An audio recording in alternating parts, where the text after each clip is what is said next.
top 5 bacot orang penting tentang banjir yang ada di Sumatera. Yang kelima adalah saya merasa cukup surprise ya, bukan surprise ya. Ya kan awalnya dibilang kayak bencananya ini kan kayak mengerikan dan mencekam dari sosial media aja ya gitu ya. Habis itu baru dia bilang saya surprise ternyata bencananya sebesar ini. Kok apa ya? Emang Bapak ada dengar lagu Jamrud Pak di sekitar Bapak?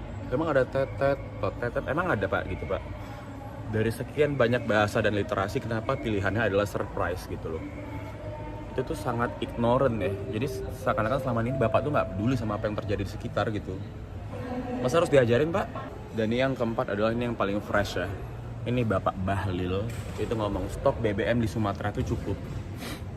Cukup untuk berapa orang Pak? 4 orang, 5 orang, 100 orang. Rakyat Sumatera kan berjuta-juta Pak. Ya? Kok dengan sadarnya pemilihan kata Bapak itu ya kayak di awalnya stok BBM di Sumatera itu cukup gitu. Walaupun habis itu dia berdalih kayak ternyata itu jalan kesananya yang nggak bisa mengantarkan BBM segala macam, jalan rusak. Cuman janganlah dipakai kata-kata yang langsung stok BBM di Sumatera itu cukup, dimana orang-orang di Sumatera itu ngantrinya berjam-jam dan bahkan ada yang nggak bisa dapat akses BBM sama sekali.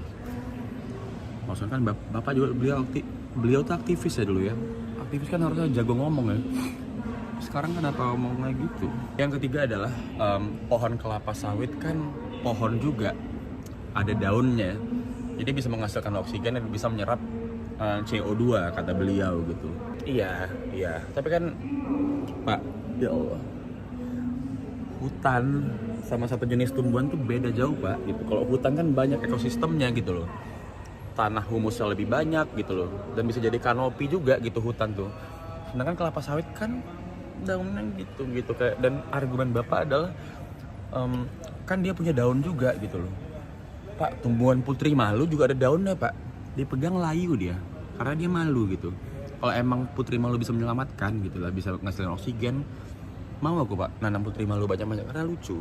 Dan di peringkat kedua adalah menurut gue adalah perkataan dari seorang bupati yang lagi dikunjungi oleh presiden di saat presiden mengunjungi daerahnya yang lagi terkena bencana. Sempat-sempatnya beliau di sela-sela pidato kayak, saya harap Pak Prabowo jadi presiden selamanya gitu. Pak, aku tahu mungkin Bapak mau ngejilat dia gitu, Bapak mau ngejilat presiden gitu, Bapak mau ngejilat beliau presiden kita. Cuman nanti aja Pak gitu. Mungkin bisa di backstage untuk ngejilat, jangan di depan rakyat Bapak jilat gitu loh. Ngerti gak sih kayak? Sebelum pertama seperti biasa, jangan lupa kalian bantu orang-orang di Sumatera.